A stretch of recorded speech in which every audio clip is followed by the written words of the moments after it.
It's a Stand On It podcast. It's true.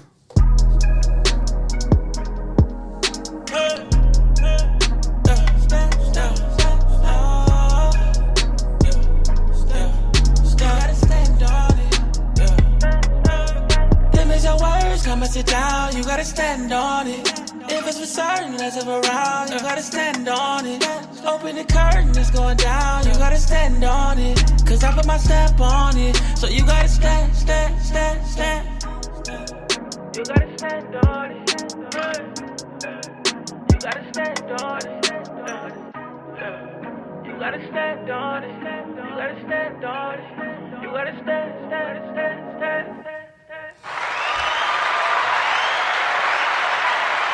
Yeah. Welcome to another week of the Stand On It podcast. I am your infamous host, Truth.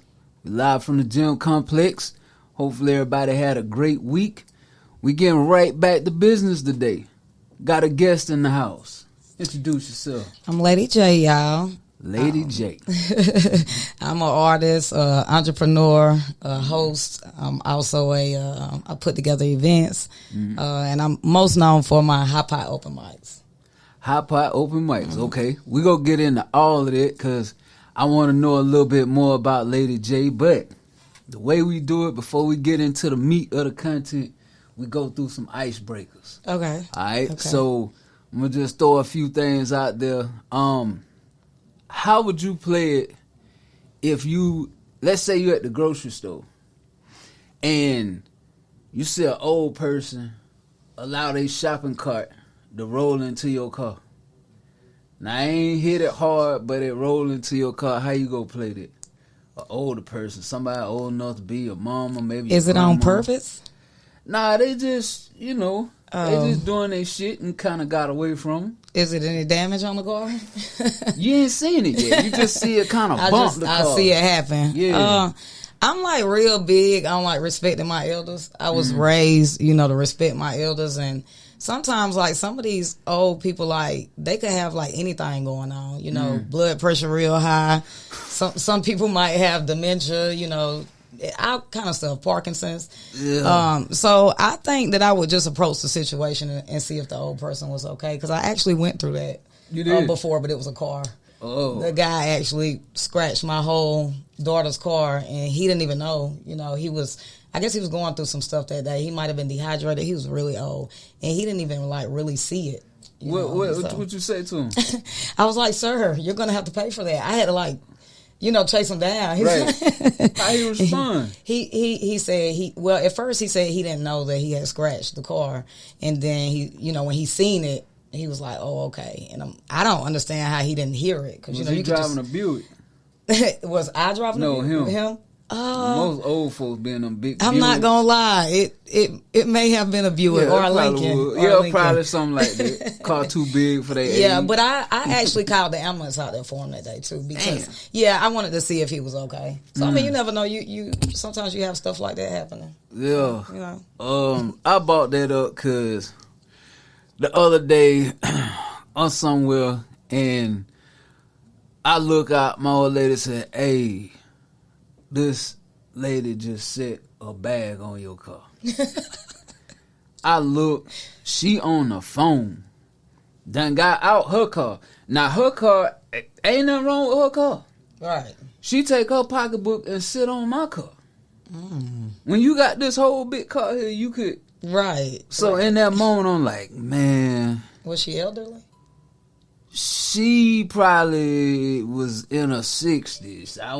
She wasn't decrepit or nothing, but it just pissed me off because of the fact that she did that shit. You know what I'm saying? All right. And I was just like, man, I bit my tongue on it. I ain't say nothing. I ain't go, but I'm like, boy, like that's growth too.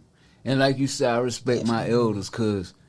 But I wanted to give her a good tongue. Yeah, because why you sitting your stuff on my car? When you got a car. You got a car. Yeah, it's kind of weird if you think about it. It's super weird. Okay. It's super weird. So you're an artist. You like music and shit. You seen the Whitney Houston movie? I have not, and I'm a big fan of Whitney Houston. I was so gonna ask you what you thought about it. Yeah, I'm a big fan of Whitney Houston, so I'm definitely going to have to watch it, especially her music. So people ain't different. I saw it. I mean, it seemed cool to me. Was it? Yeah, but some people like. What about nah. the lady that played Whitney Houston? I didn't see a problem with her. Oh, okay. Because I know a lot of people were saying she didn't really fit the character. I mean, to me, shit, she was okay. Oh, okay. So I'm gonna have to check it out. Yeah, I think it was cool. That's another segue. What celebrity that passed away that you like? Damn, you would like to bring them back? Oh man, that's hard. It's so many celebrities that I'm packed, but I gotta go with Prince. I gotta go with Prince. Yeah, my aunt was talking about that with me. Yeah, he's a big part of my childhood. Like he's an artist that I really listened to a lot growing up. So yeah, this stage of my life, there isn't one.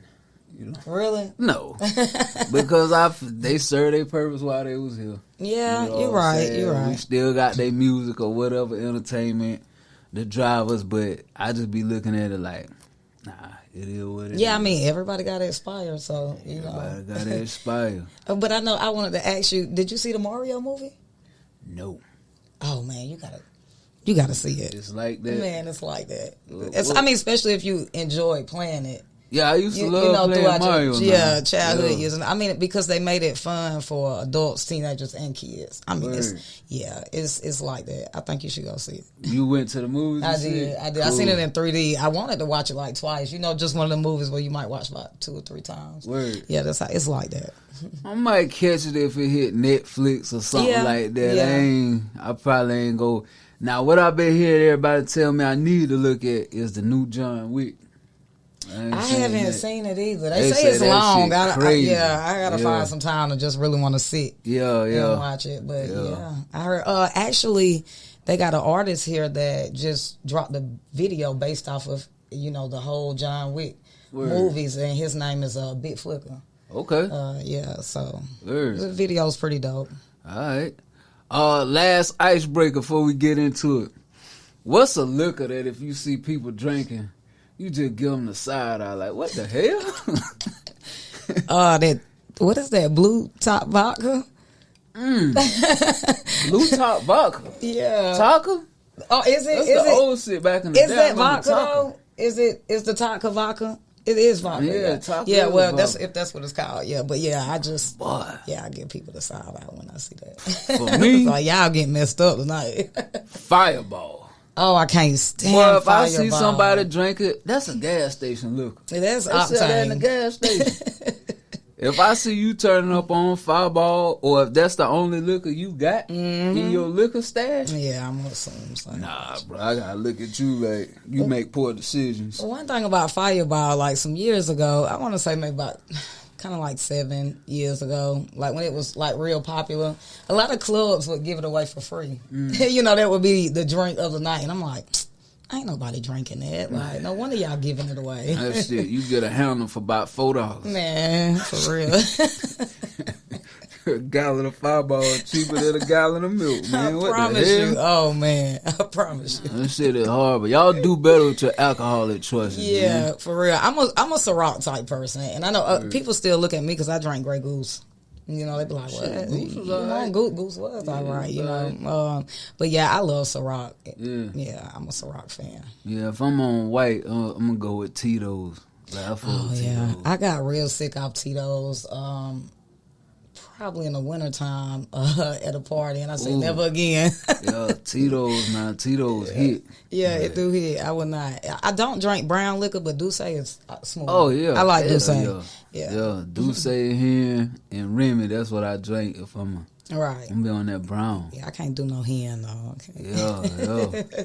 So, good shit. The icebreakers. Let's get into the meat of this thing. So, Lady J, I know you were saying that you do what is it called? Hot pot? Yeah, I call them the hot pot open mics because I have been doing them for like 10 years now. But they basically are showcases now because I don't really hold them in a lot of clubs like I did back in the day. So yeah, it's kind of like The point of it is to make sure artists get paid at least over $1,000. Damn. Yeah. Okay. So we gave away at the last one, I want to say 2,000, AWOL and TC1. Damn. At the last one. That was 2 years ago. Word. Yeah, I try to do it every year now. When the Club Bugattis was up and the V Lounge, I used to hold them there like every month or every week. And, you know, as I got older and started working on a lot of other stuff, it just became like a showcase every year. Big showcase every year. So we're getting ready to have one June the 21st. Okay. Yeah. Where that name come from? Hot Pot. Hot Pot is just something I made up because it's paying artists. And one thing I really don't believe in when I throw my shows is offering anything but a check. You know, because studio time, beats, artists really out here paying for stuff. If you don't have a team behind you that's doing it, you know, for free.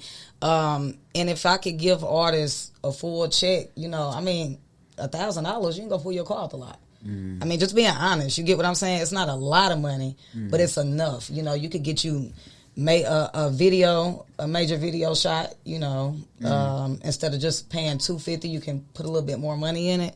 But it just allow artists to kind of spend some money on their craft if that's what they want to do. I kind of believe in like walking in the room getting a check, not walking in the room and, you know, just seeing people that they're saying can get you somewhere or email this person your music. You get what I'm saying? I'm like, I would rather offer a check. So, you know. What so an artist coming in to one of your showcases, what do they have to do to get this money? What's the so some years we have judges and some years I'm the judge. I like to kind of like even the playing level because some people, if you don't have judges, that bothers them. Right. And then when you do have judges, it bothers people. So every year I change it up. But in order, you know, for you to really win, it's kind of like a crowd thing. You have to, you know, it matters how your show CD sound. It matters like how you look on the stage. You know, if you're just standing in one spot rapping, you probably not gonna win that night. So I instill in my judges, you know, to hopefully, you know, all of the judges are not biased. You get what I'm saying? And I instill in them to just look for like certain things, like are they saying their words, or are they taking their mic away, you know, their stage presence, what the engineering sound like, you know, because I work with Troy Williams as one of the people that engineer a lot of my music, and I like for it to sound like really clean. For sure. So, yeah. Yeah. So, you from the Ville? I am. Good. I am. Born and raised? Born and raised. So, that was one of my questions I wanted to ask. So, like, being from the Ville, hosting an event like that, do people give you feedback like, you know them, or it's like you brought this? So how you fight through that? That's shit? how a lot of people done heard of me. The Facebook wars and the throwing my name up under the bus after the show. They might get up there and F Lady J, you know. Damn. You know, so I've went through a lot, but I also went through artists coming back apologizing because you can get accused of your shows being rigged, but a lot of times the people that win my open mics, like, it's like a no-brainer when you look at the videos. It's like they deserve to win. You get what I'm saying? But you get that all the time, like, you did something behind the scenes to get them money. And see, with me, I don't base my money off of the artist and the door. You're going to get paid whether I make the money at the door or not. So I'm coming in with the money. So I always tell people there's no way that this could be a scam. This is my money. You know, I work for this money, you know. Right. So, and sometimes I'll win and sometimes I'll lose money. But with me, it's about a great show. So long as the show turned out right, it's really not about the money to me. So, do they have to pay to be on there? They do. I think I have. Now, all through the years, I've looked at a lot of people's shows. You know, I looked at what people charge. My slots are $35. You get what I'm saying? My pot will be up this year, so it'll be $50. But you got to think, you're going to go home with a $1,000 check or a $500 or $800 check. So it's in tiers. And you're only spending. Yeah, so, okay, so if I'm giving $2,000 away, I probably have two winners. You get what I'm saying? One winner might win 12 and one winner might win 8. You get what I'm saying? Yeah. So it's kind of like it just get them, you know, like a bigger check, you know. So the $35 to get in, I mean, I've seen people charge $100 to win $1,000. And to me, you know, it's kind of ridiculous. I've seen people charge $70 to win $1,000, and I just try to keep it like affordable for artists. Even though I know a lot of artists out here, they might, you know, they got money, you know, but you got some artists out here, they juggle at home, whatever they got going on, you know, with their music, and a lot of times, like, it's expensive. Hell yeah. It's expensive to keep shooting videos and to keep, you know, people don't really understand that. Right. Yeah. I was always just, since I've been in the city, 2009, man, I always down was skeptical. I never came to one of your showcases. Right. But the showcases I came to around here, like, it took me maybe 1 or 2 times to go, and I immediately saw the play. I'm like, yeah. Oh, hell you can see it. Yeah, like, you can see it, man. And that's why a lot of artists, they'll literally tell people, like, her show's real genuine. Right. And it could be artists that they know they got the willpower to win, but they just know another artist might have stepped a little bit harder, so they don't really take it to heart. You know, they like, her shows are really genuine, because really when you come in my shows, like, all love. And really, if it's any negative energy, we really want you put out. For sure. We don't even want you. We'll leave your face at the door and tell security, hey, listen, we don't want them in, because, you know, this not about, like, it's competitive, but it's not a sour patch like competitive. You get what I'm saying? You get up there and you do your thing. I have actually had to replay like videos for artists, like, look at your performance. Now, do you really think that you deserve that $1,200? You get what I'm saying? And they'll look and they'll be like, you know what?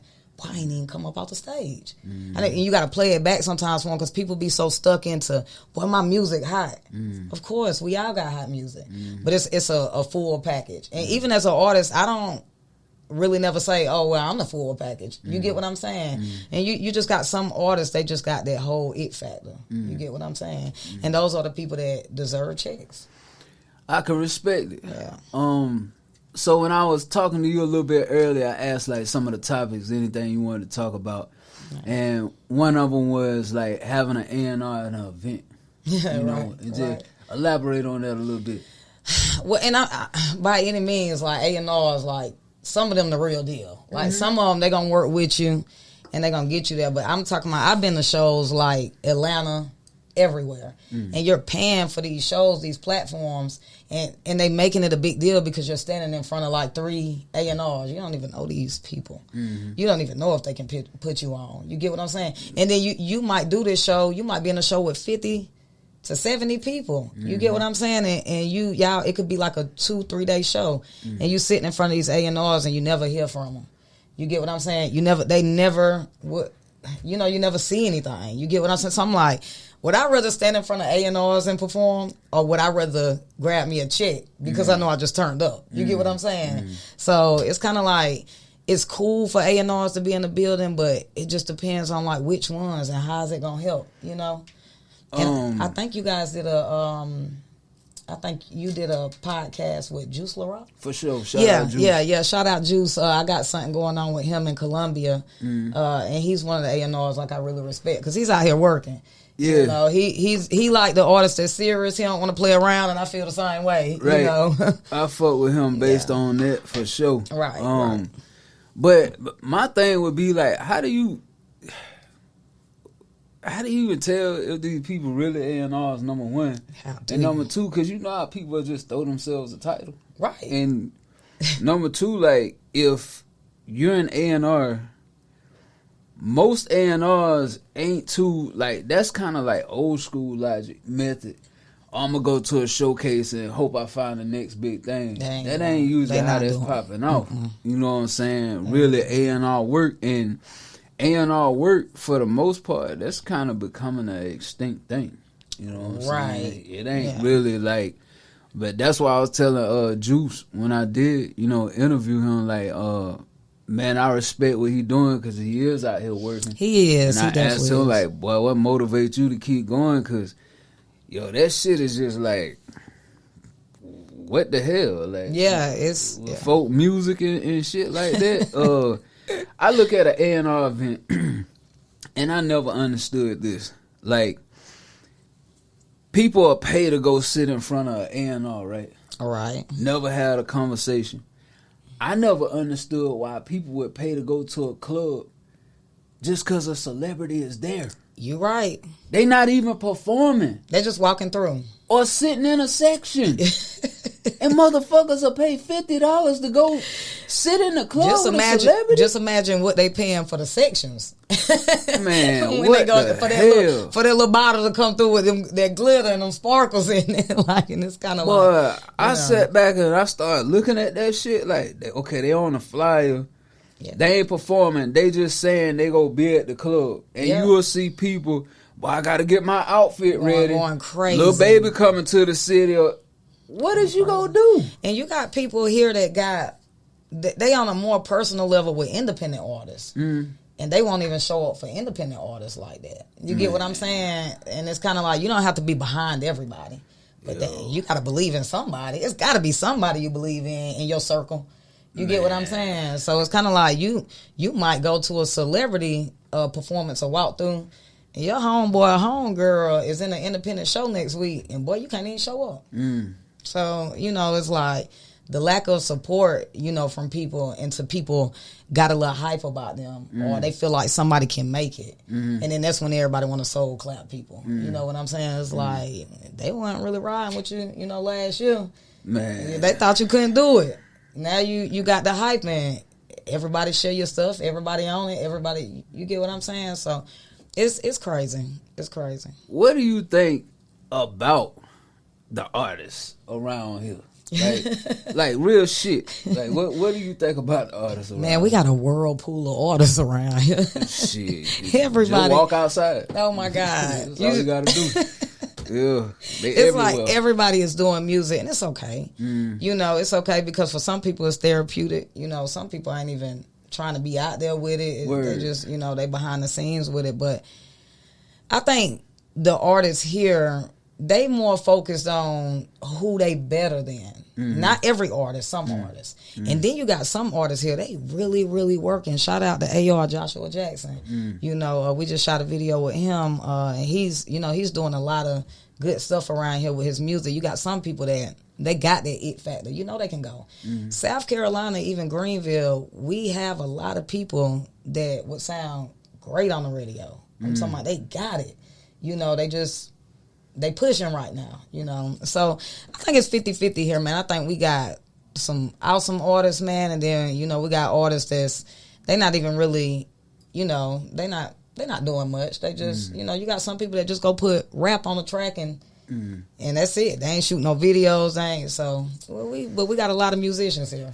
You gonna have to put me on the song. Send me some music or something, cause I'm gonna tell you, in motherfuckers might get mad at what I'm about to say, but it is what it is. The artists that I see people saying, oh, this is that. I haven't found or what I would consider a genuine artist. Right. And what I mean by that is the artists that I see that people are always bigging up is either they sound like somebody else. Right. You could tell what their influences were. Right. Or you got artists who you could tell they work too hard to do this shit. Yeah. You know what I'm saying? Yeah. It's like I remember one time somebody said, man, I fuck with Pusha T. It take Pusha T like 2 weeks to write a verse. Oh, God.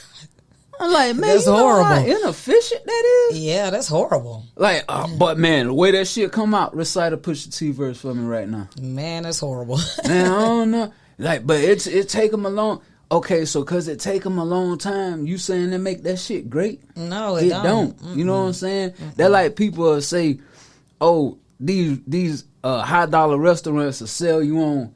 Oh, this wine is aged 20 years. Yeah. It's gonna give you the same effect. What's right. gonna happen? What is drunk, it? Yeah. Right? So he could spend 2 weeks and write a verse that's gonna get you drunk, and I could come in and do one in 10 minutes, and you go stay drunk longer. Right. You know what I'm saying? Right. Like motherfuckers don't be thinking about shit. And I be looking at some of these artists, and I'm like, boy, you spending all this time. I gotta have this roll out. Or you trying to make a bar out of every bar. Yeah. And bro, I could tell, like, bro, this you forcing it. Yeah, it's a lot of artists here like that. I've seen artists that it's hard for them to write in the moment, you know, and that's what I always respect about me doing music. It's kind of like I can write in the moment, you know. I can freestyle a little bit if I needed to, you know. It's kind of like I can, you know, like if I'm going to do a track with you, it's going to be a story. It's going to match. I'm not going to come in with something that's not matching, you know. And a lot of people don't know how to tell stories together. You get these people on the track together, and everybody is every which way, you know. And I know a lot of people, you know, they'll be like, they like my music and they like Lady J, but they call me inconsistent here, you know, and I'm so much more than an artist. You know what I'm saying? To me, it doesn't bother me because I never was chasing a record deal. There you go. I'm looking and trying to support these artists that's chasing a record deal. I'm fine being independent. I'm cool with that, you know. So it's kind of like, but these artists that want to be out there and they want that deal, and I'm with you. I'm pushing if I believe in you. You get what I'm saying? But it's just not something that was for me. So the way I do my music, I release it when I want to. You know? And that bothers people. No, fuck them. Right, you right. Fuck them. Because one thing I'm not gonna have is releasing 100 tracks every month. Right, and I ain't going nowhere with it. Then it's trash. It's like, yo, like what is you doing? Like, right, and like. Some people do that, and that's the same wave I be on. I rap when I want to. Right. You know what I'm saying? Right. I could rap, but it's just when I want to do it. Yeah. That's when I'm going to do it. Yeah. And people be like, oh, yeah, you know what I'm saying? You got to do this, you got to do that. No, that's what they tell you to do. Yeah, because you know they was having the verses here. Yeah, they was doing the verses, and I woke up one morning, and my name was everywhere on the internet. And we want to see Lady J. We want to see Lady J. And I'm like, I don't mind, but y'all got to check. Yeah. You know what I'm saying? Yeah. You might call me and tell me you got $1,000. Like, I'm cool with it. I ain't worried about no L's or nothing, you know, because it's either a L or a win. It is what it is. I'm still going to go in, you know. So it's kind of like, I don't really like to engage in all that. You get what I'm saying? Like, What's the purpose? I mean, it could be like a good theme or a good, you get what I'm saying, that people is putting it together like that, but it's kind of like some of the hype here is like a lot of people try to set you up for failures. And with me, like, if I know that you somebody that want to see me lose, or you, what the hell we doing business together for? Why am I going? What am I coming to you for? You already betting on me to lose, and you want me to do work with you?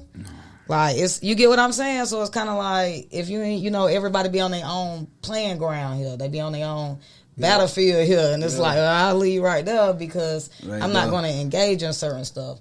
But, they be having verses and can't write verses. That's just what it comes down to. Like, hey, let's have a verses. Right. Let's just trash. And then my whole thing is, I could see some of the artists here having verses that been here and they got like a nice little catalog and a good following. But when you start putting people in verses that ain't even got a full album, or I mean, you know, it's just it's different. It get weird. You know, it's kind of like, okay, you know, and you got a lot of people that been working here, and you got people that don't want to really let people know that you done help with the independent scene around here. Definitely. You get what I'm saying? They hate when somebody say your name. Lady J, what? Like, it's kind of like, well, I mean, I've been a big founder of stuff when it come down to independent artists here, and it used to be, I used to support everybody. That's the type of love I was given when I got on the scene. Club used to be packed, wrapped around the building. You know what I'm saying? Like, and then I started to see you can't give that genuine support to everybody. You can high five everybody, but it's not gonna work. You supporting every single artist because stuff get intertwined in that. You get what I'm saying? Like, artists get in their feelings. Artists feel like you supporting other artists more, you know, or if you are artist, they're gonna compete with you. So it's kind of just like, I give a lot of support out now, but I'm like really careful with who I give it to. Yeah, that's me. I just stay out the way from that shit. I deal with, like I told you, I want you to send me music that you deem hot. Because I want to check it out. But I just deal basically with my artists because if you give, I'm blunt. And if you give feedback, people look at you like a hater. Oh, they will. And it's like, bro, I didn't offer this. You asked me for this. You asked me. Yeah. And people used to say I was a bully, but I'm like, I'm a judge at these shows. Man, like, listen here. I'm a judge at rap battles. I get called the judge out of town, Charleston, everywhere. Like, since I've been building, instead of them calling me to perform now, people call me the judge, you know. And I'm not biased with anything. You get what I'm saying? I'm a really, you know, tell you how I feel. And people will act like you like hating on them or something. It's like, why do you think they called me the judge? Because they know I'm not gonna hate on you. You know, I'm gonna give my honest opinion. Yeah. You know, so which at the end of the day is just an opinion, and you don't have to ride off of it, you know. And then they wonder why they don't ascend, because you got all these yes men and women around you. Oh, that's hard. Oh my God. That's hard. Yeah, keep going, bro. I can't even tell the story I want to tell, man, because it's like I can't. You know what I'm saying? You know, because Greenville is a mud. But I mean, over the years, man, I done been in several studio sessions where, and not saying these artists don't work. I mean, they can be monsters on tracks, but they'll put something down, and you know, I'm out here looking. It might take them an hour to do one verse, and I'm like, y'all really sitting in here wasting money, and y'all ain't gonna say nothing, but y'all critique. If it was me, y'all would be critiquing me to the end of time. You get what I'm saying? And it's kind of like when I sit and I view that with a lot of artists and whirlpools, when I be, you know, in studios and I be writing tracks and stuff, I see that a lot of people and they yes man, a lot of they people. It's people in they camp. They go, oh, that's great. Oh, that's hot. What are you talking about? Or y'all, you don't hear what I hear? It don't even go. It's not, you know. So, but if I say that, I'm going to be the hater. Yeah. So I'm going to chill, you know. I'll just stay away from that. But I will give y'all artists some game. The majority of y'all start writing off on your taxes the donations you make in the studios. Because that's all you doing. You're donating to studios. True. Because that shit, man, you shouldn't be in there recording that shit. But ain't nobody go tell them. And I don't blame the studio. Get the money. You gonna have to. I mean, if you paying me $35 to $60 an hour to record, I'm finna record you. I'm finna record you. I don't give a damn. That's on Oh you. my God. But you got people, they've been putting music together forever. And it's just, you know, I mean, everybody got their own ears. Even like with me, my last album, Caution.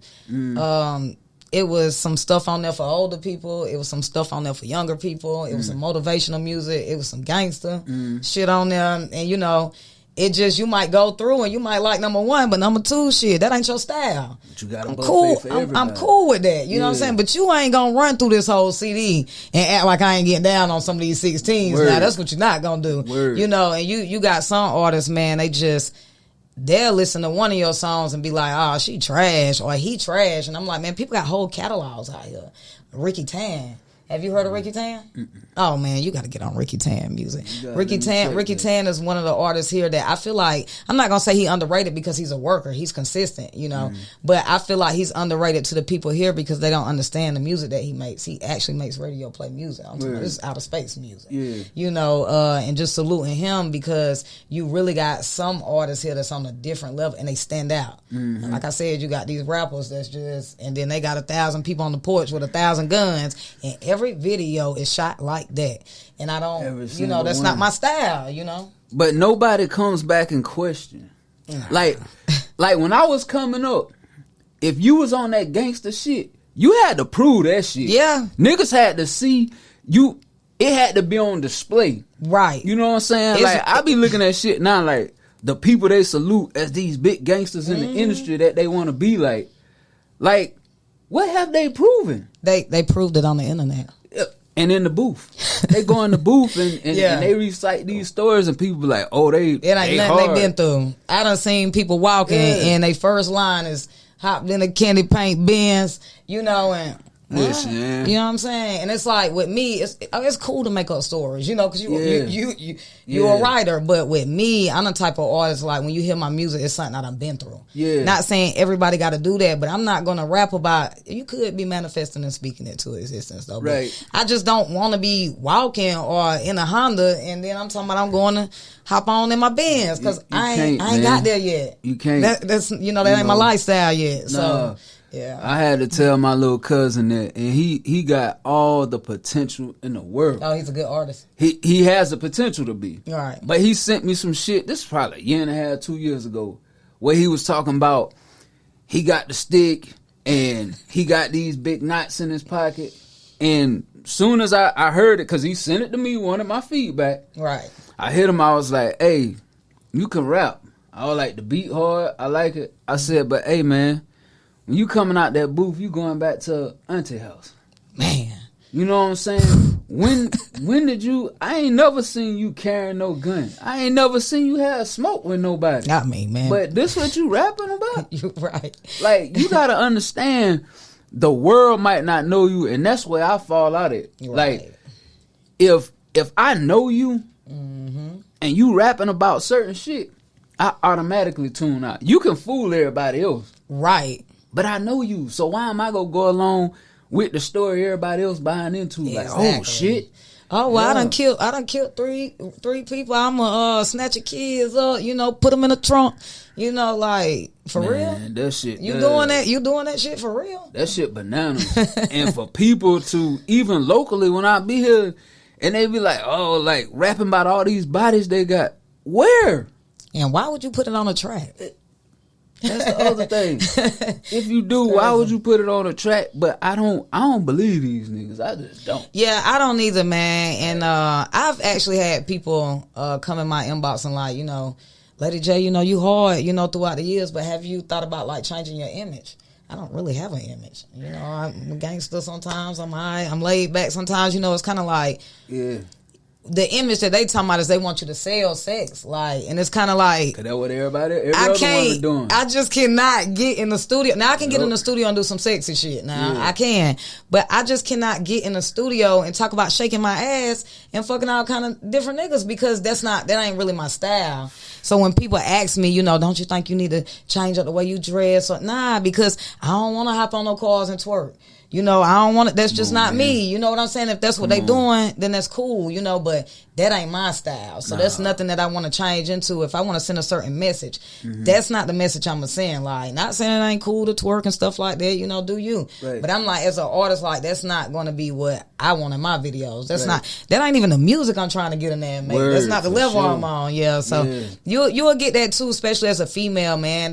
They'll be like, oh, you ain't, that's why people ain't watching, because a lot of niggas don't know good lyrics. A lot of people ain't even breaking lyrics down. You get what I'm saying? People got a hard ass beat and some dumb ass lyrics, and everybody like it. You get what I'm saying? And that's just the era we live in, But you still got real hip hop out here, and you got real rappers that's doing their thing, like Ciroc, the girl Ciroc. I don't know if you familiar with her. She like famous, but she not mainstream like that, because her shit is her. You gotta check her out, man. She just raw, You and gotta send me that. Yeah, if you ain't on that Cardi B mulatto type shit and all that, you get what I'm saying. They not getting them artists is not getting the mainstream play, because they like put you in the mind of Erykah Badu's rapping and stuff like that. That's why I fuck with Omeretta so hard. Oh man, she too hard, and she won't she tough, man. To all that shit that these other artists doing. The labels and try to get her to change her image. Stop wearing sneakers. Do this. She like, and she's so pretty. Yeah, she's so pretty. Like, natural. Like,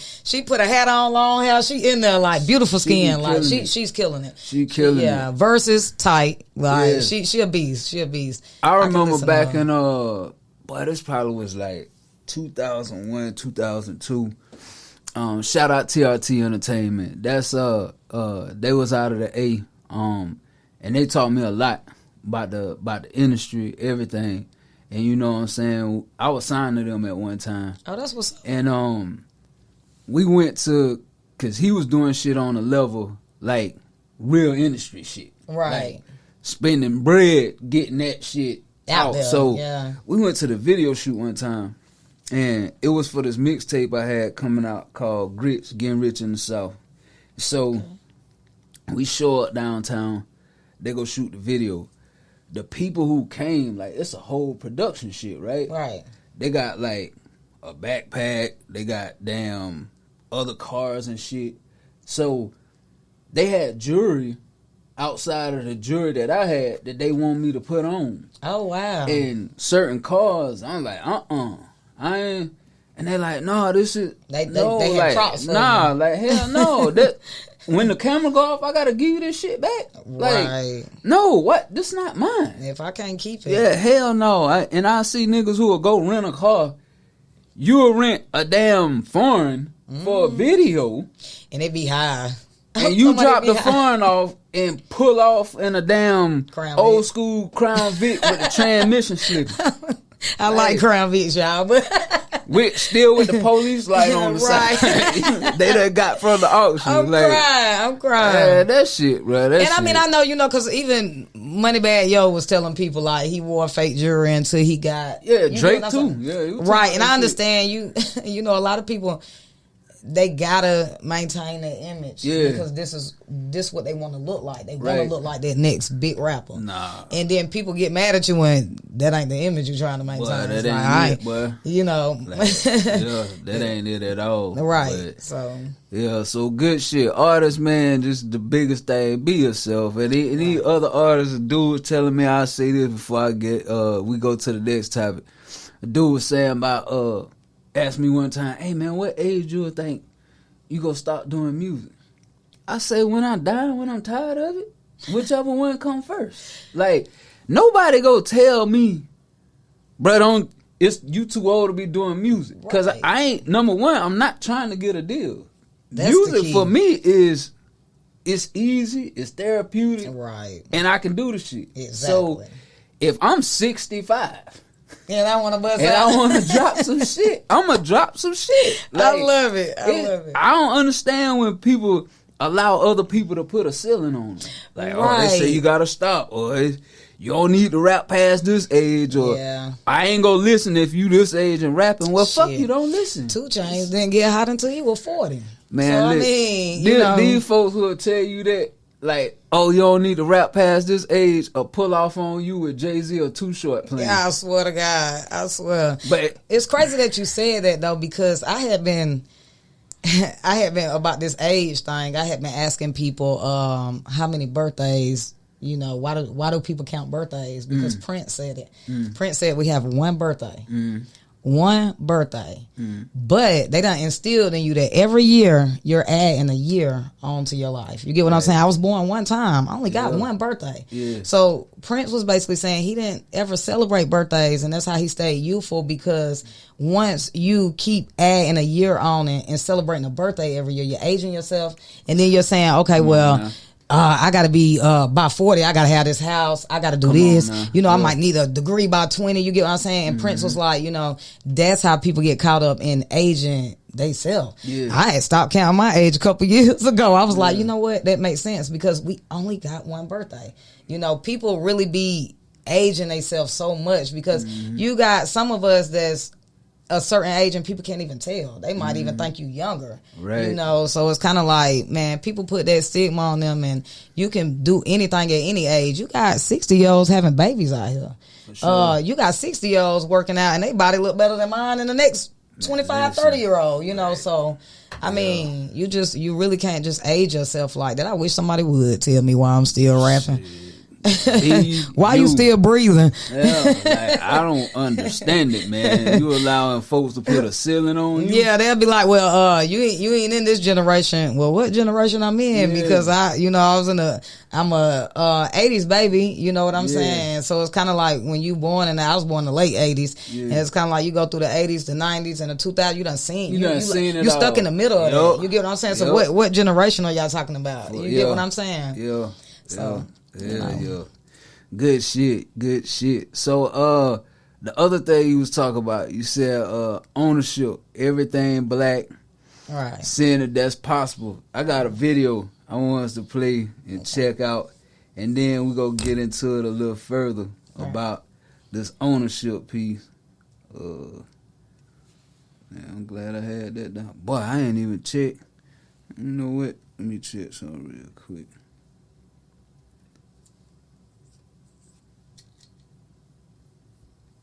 Yeah, let me do that. But while we getting into it, talk to me about what you mean while I get the video right. What you mean a little bit about ownership. So, not necessarily saying, everything, everywhere that you buy from or everything got to be, necessarily black owned, but just really supporting black independent business because, we go to these hair stores and nail places and stuff like that. We deal with other, races and stuff like that don't even give us like the utmost service that we deserve. Prices either, so in my mind, I think we should be striving to not only like grow our own food and more black farmers, which there is a lot of black farmers around, but it's hard for them to get the loans that other people can get to, upkeep their farms and stuff like that. It's really hard for us, Word.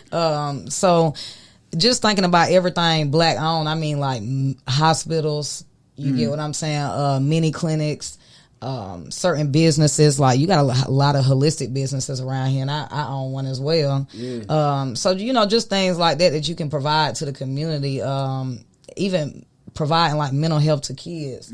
It's kids out here getting bullied. It's kids out here committing suicide, because they scared to go home and they scared to put that burden on their mama. Their mama might be a single parent at work all day. You got kids that's really, they holding stuff in. So it's kind of like providing those services, and when I say black owned, I mean that because you can go to the hospital right now and they'll treat you like shit. They'll treat you like shit, and it's based on a lot of shit.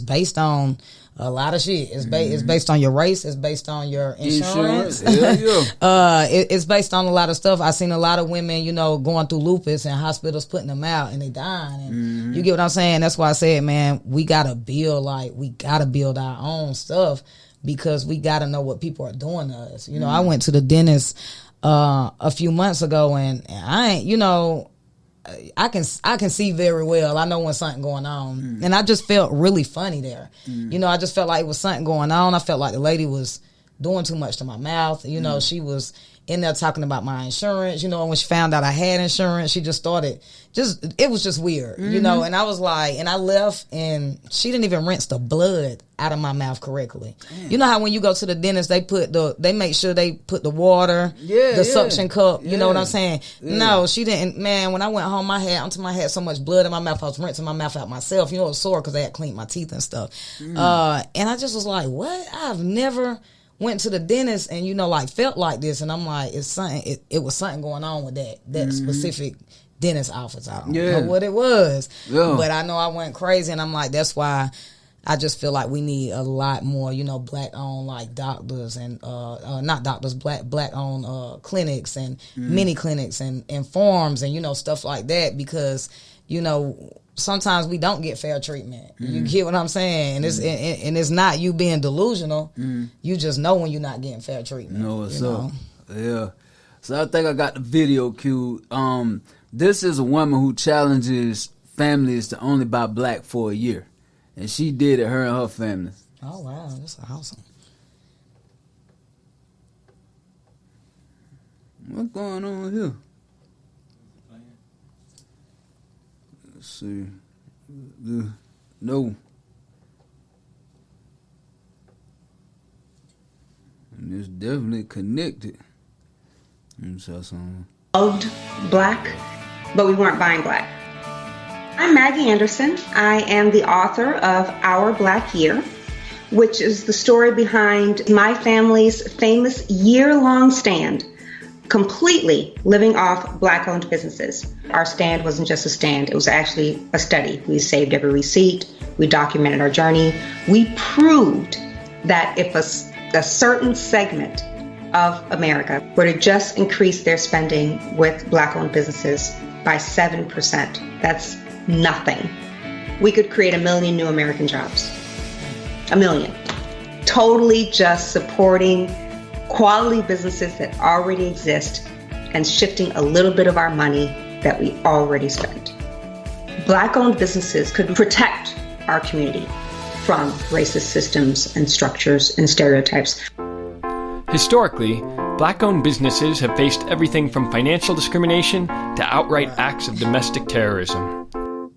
Today, only 1% of black-owned business owners receive a bank loan during their first year, and less than 10% of U.S. small businesses are black-owned. the dollar stays in the Black community for 6 hours.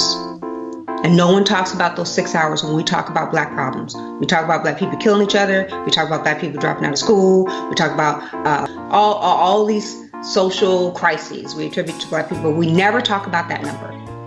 If that's the number. That's the reason we suffer the way we do. 6 hours.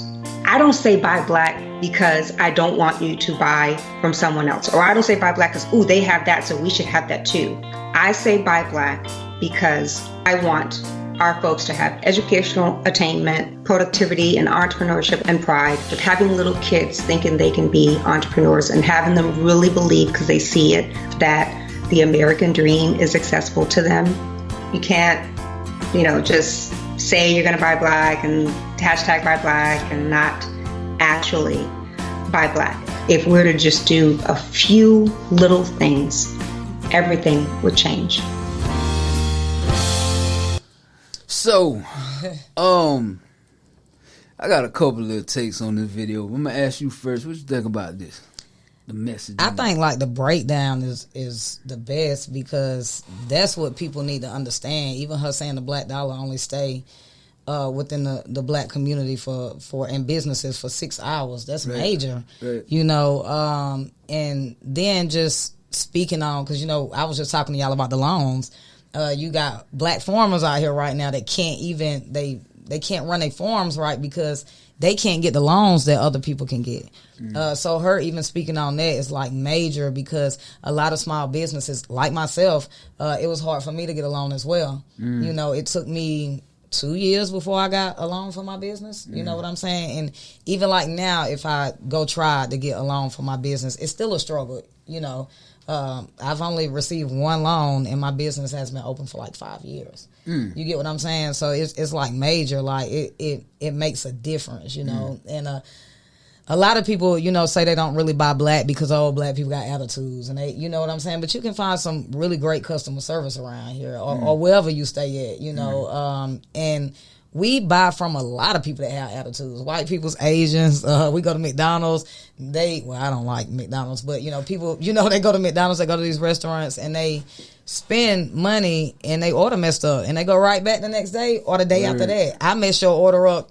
You might tag me on Facebook and I ain't shopping with you no more, and they ain't even gave me the chance to fix it. You get what I'm saying? And which I've never dealt with that, but I've seen a lot of businesses, dealing with the bashing and stuff like that. And everybody's entitled to have like one bad day. If they done gave some bad customer service, but it's just the way we do like our own people amongst spending money with like other businesses. Yeah, I agree with that. One thing that stood out to me, and it was very small in what they said, quality businesses. Right. You know what I mean? Like, Black folks, now a couple things we ain't gonna play with when it comes to dealing with other Black folks. We go to Black people for our hair. Yeah. You going to Black, you go buy Black on that. Yeah, you gonna buy Black on that. Food, usually. Yeah, like, we'll buy some food. If you want soul food and stuff like that, you'll go buy Black. I'm seeing more and more now where they're like, oh yeah, we need to go to a Black doctor. Right. I don't think so, and here's why. Let me tell you why. Because what has started to happen is when people talking about, oh, you need to go to a Black doctor, and it's sad, but a lot of times we just want to hear what we want to hear. Right. Instead of when you dealing with something with your health, there's a sense of urgency. You don't need to have your ears tickled. You need to hear the real shit. You go to a Black doctor, you might come in there and they might say, and I'm talking from experience. Right. Okay. They might say, oh yeah, this might be a little hereditary. Take this medicine. We'll work this out, and before y'all know it, y'all talking about something else that ain't even health related. Because now it's like, oh, we're brothers. We're bonding, or we're sisters. This is a sisterhood. Right. You go to a foreign or a white doctor, they like, you need to lose weight. You need an exercise regimen. You need to cut out that sugar, cut out that salt. And people don't want to hear that.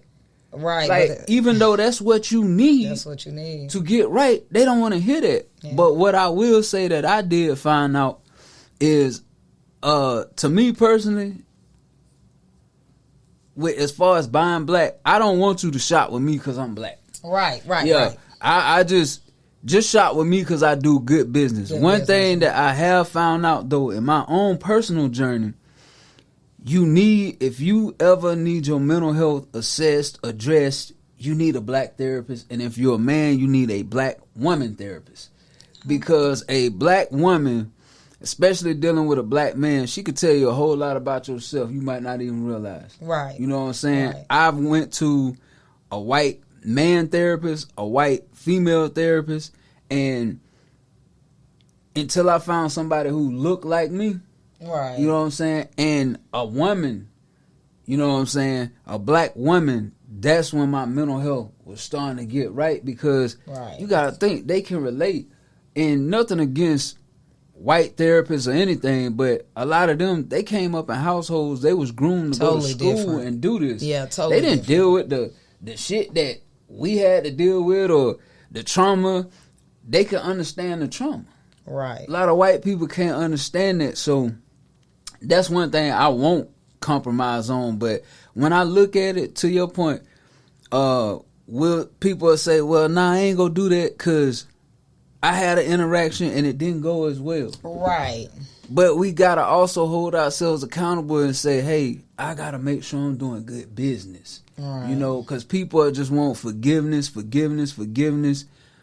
you're not doing good business. If you say your business is open during these hours, and I pull up, a big thing. and it's closed, that's a big thing here. and then you say, okay, here's our number, and I call, and nobody ever answers. Yeah, that's a problem. None of that. But you want me to shop with you and give your business a good rating. It's like, nah, bro. Like, to me, if somebody come to me and just be like out the gate, hey, I'm a black-owned business, a red flag immediately go up for me. Why you had to let me know you black?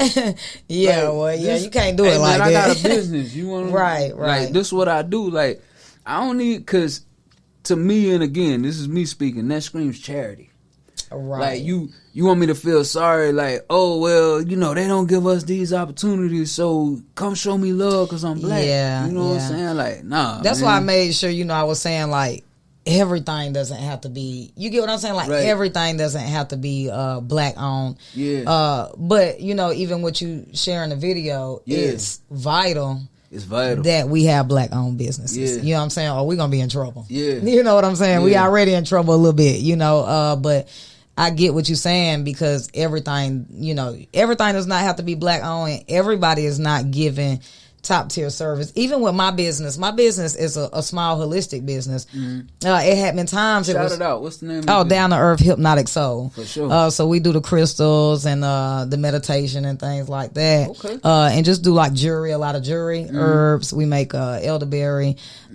We make sea moss, which we don't start making that until the summertime. So in the wintertime, we'll send you to somebody that we know, got pretty clean sea moss and stuff like that. Shout out Robert Irby. He's another herbalist here. He's great at what he do. He makes antibiotics, capsules, a lot of things. So shout out to Mr. Irby. But my whole thing is, it's just the healing part. You know what I'm saying? Like you said, black therapists. Black holistics people, and black owned clinics. Even if the doctors are not black, black owned clinics. You get what I'm saying? Yeah. So I just feel like it's gonna be vital for us to keep building black owned business. And even though you got some of these businesses that don't run right, like I was saying, my business is so small to where it might be a high demand sometimes, because I make shea butter and all, and boy, it might be so many people hit me up. I'm like, hold up. Is my inventory big enough for that? You know what I'm saying? Yeah. So, and it's a great thing, because it's like you expanding, but when you got a small business, sometimes it's hard to make it to everybody. Because with me, I don't have employees. It's just me. So it's like somebody might hit me up a month ago and I done forgot to make their piece because they ain't set it in stone with me. You get what I'm saying? And that might take away from me as a business owner, because they probably look like, oh man, she's taking her time. You know what I'm saying? Yeah. So yeah, you are right, man. It's about like it's really about the experience and about the service that you get, the good service, and keeping that dollar circulating. That's the thing too, because you know, even me and you was talking a little bit offline just about how like the podcast and the people who looking at, oh, I got a podcast, and some people don't want to share their platform with you and shit. Yeah, I actually reached out, and you know, no shade to people podcast here, but I actually reached out to a couple of podcasts before I got to you. And some of these, you know, I'm cool with these people. I'm really cool with them, and not saying I expect any, you know, special treatment, but some of those podcasts were invite only. Like I ain't been working, you know, and some of them was like, oh, I'm gonna get you on the next segment.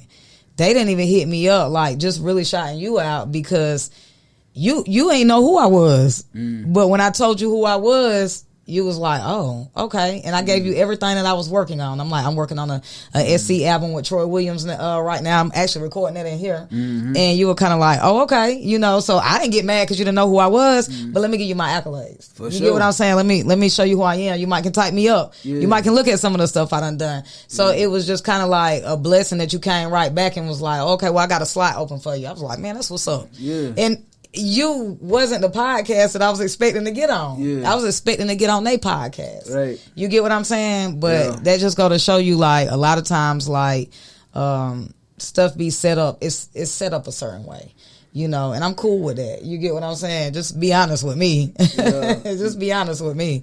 Nah, it's and that be it. And I like the way you responded, because when you reached out, I said, hey, tell me a little bit about yourself. Say, oh, he don't know who Lady J is. Yeah, because some people say, hey, I want to come, and they'll look at me like, oh, he an asshole. He ain't easy to deal with.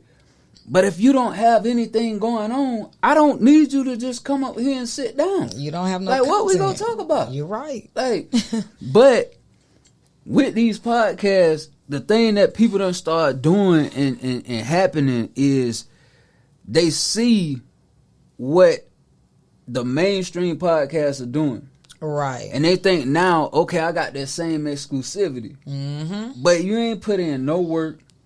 And then they'll try and take the same formula that they might see a Big Facts, let's say a Big Facts podcast, or even if they see the Breakfast Club, which ain't really a podcast, but that's really what it's turning into now. Yeah. Like, that's why every episode, we got to get guests and we got to do this. Like, no, like, because if I'm talking and people fuck with what I'm saying, right, I feel like you got to bring on all these guests because you don't have no substance. Exactly. Like, and you like, oh, if I plug into them, they got a following, so that's gonna help my like, no, I don't never look at that shit like that. And I done seen people, and I call myself out on this. I was doing this shit too. They be like, hey man, we ain't getting no sponsorships on that. Don't talk about that. Don't do.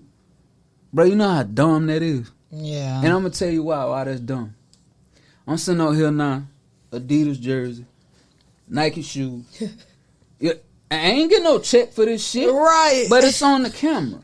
Right. But now if I put this drink over here, you'll see niggas, man, take that down. We ain't get no sponsorship from that.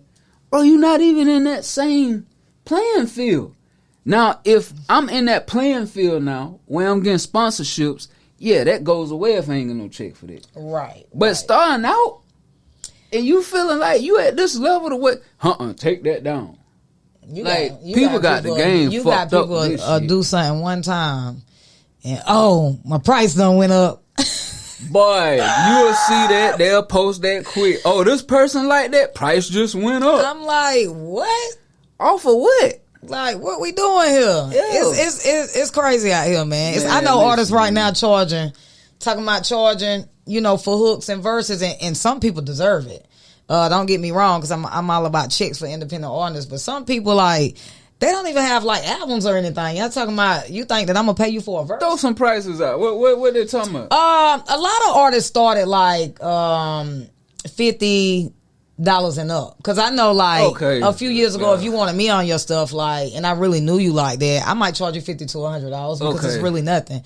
That's safe. Yeah, that's safe. But if I go to an artist and they talking about, I need 500 or something like that. But get the fuck on. We both been working. Hold on. What you talking about? You know, and I do understand the artists that's really here and they really like that.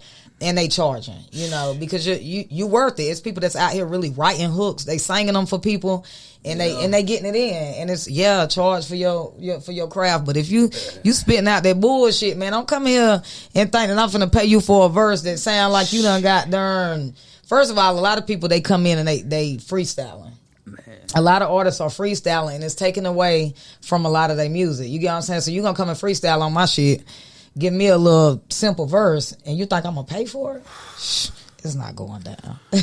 Boy, Lady J, you know, open my eyes up to a lot of bullshit that's going on still out here. It's not going down. Damn. You know, it's not going down. And a lot of people, like, you know, South Carolina, we can move as a unit, and that's true indeed too. But what happens when we move as a unit and it's 100 of us and only 2 people getting seen? What happens then, though? Yeah. Tell me what happens, though. Yeah, you know what happens. You know what happens. Yeah. Everybody finna turn against each other. Yeah, man, motherfucker think he the shit. I had a whole movement. Years ago. You know what I'm saying? Like with trains of artists, you know, and not saying that stuff like that don't work, but it's hard to get every artist to believe in each other and to want to do that train. Yep. You know what I'm saying? People start breaking up into groups. Yep. You know, people start hating you or hating other artists, and it's kind of like, okay, well, if we gonna do this train, what if only 2 people get noticed or 1? How y'all gonna act then? That's it. You know what I'm saying? Are you gonna be able to withstand it? See, me, I can stand behind somebody with talent.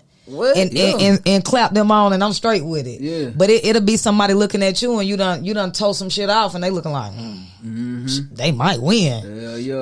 They might be all right with everybody. Let me see, can I, destroy them? Yep. And you got a lot of people like that. They moving to destruct. You know what I'm saying? And like with me, I'm moving to work. Yeah. So Yeah. They motherfuckers won't stand behind somebody that they know, but they'll go stand beside somebody who don't give a fuck about them. And they probably won't even sign an autograph if you ask them to. No, a lot of them taking these stand by me deals. Hey, let me give you a chain and $20,000-$30,000. You can stand next to me. And boy, not being funny because I ain't nobody rich. You know what I'm saying? Yeah. But I done touched plenty of $20,000 and $30,000. It's not a lot of money. No, fuck no. It's not a lot of money. No. I mean, you can run through that like it's not a lot of money. So it's like you look at people and you like, boy, that's you just gonna sell your soul off quick. Like you just a little check for a little check. Yep, stand by me deal. Yeah. So that's just crazy. And you got a lot of people looking for those deals.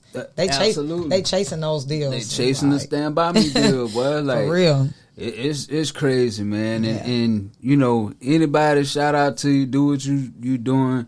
But boy, you just really hustling backwards. Yeah, that's crazy.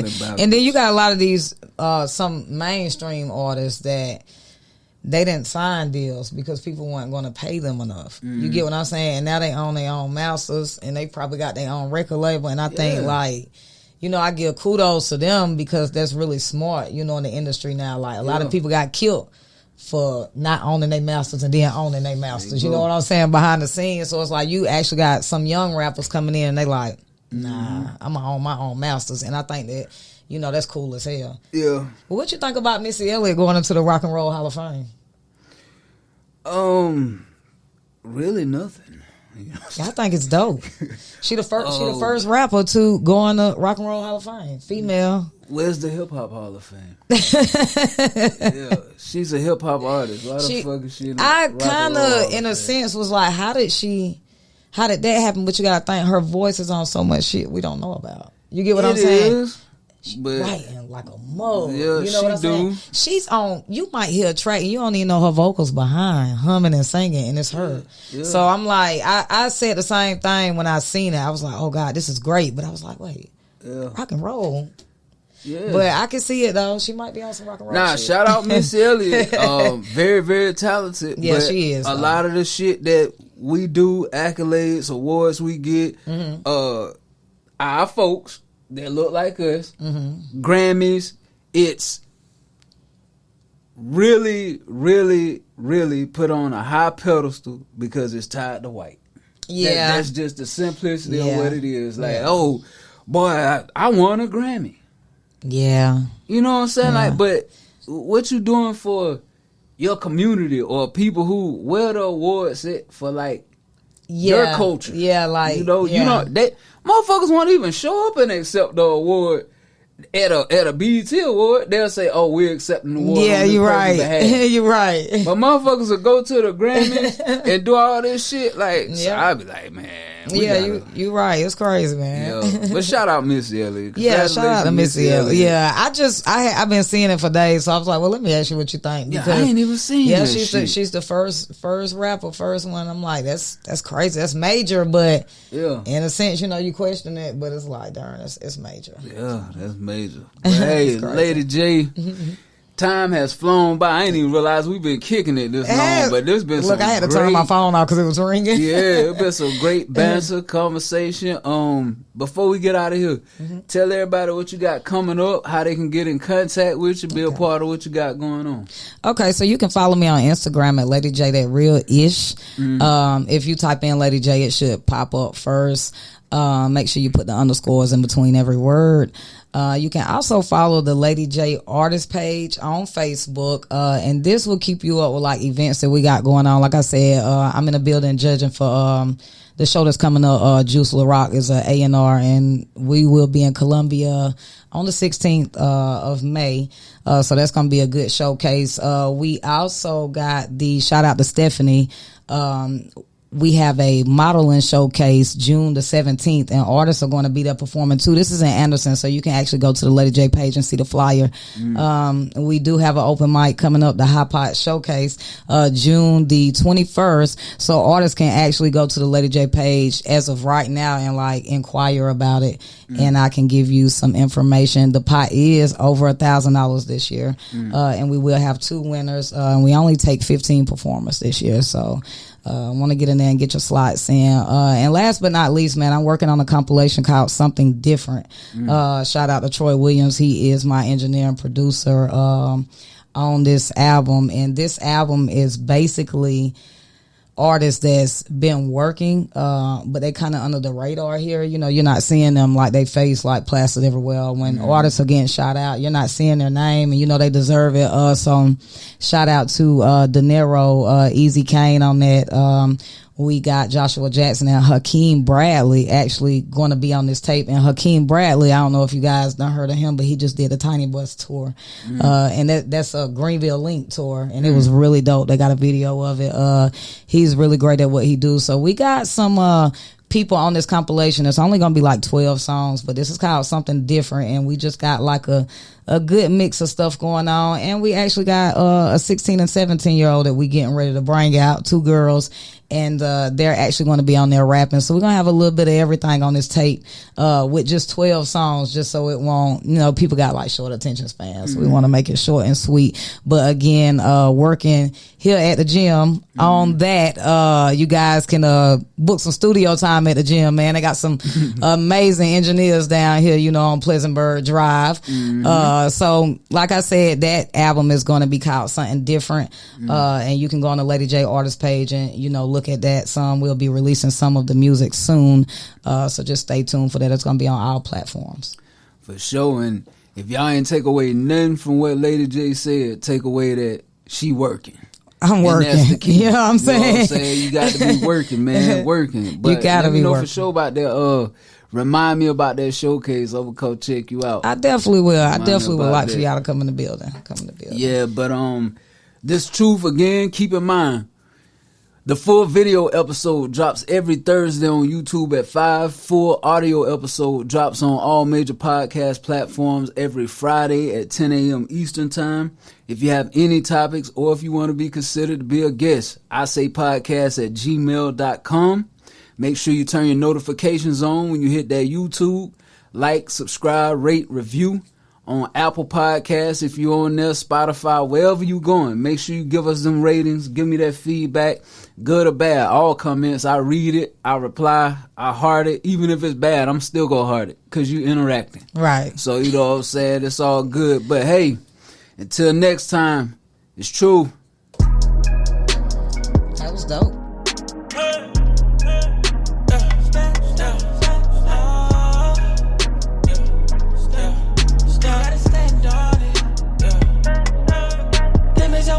I'ma sit down, you gotta stand on it. If If it's for certain, let's have around. You gotta stand on it. Open the curtain, it's going down. You gotta stand on it. Cause I put my stamp on it. So you gotta stand, stand, stand, stand. You gotta stand on it. You gotta stand on it. You gotta stand on it. You gotta stand on it. You gotta stand, stand, stand, stand.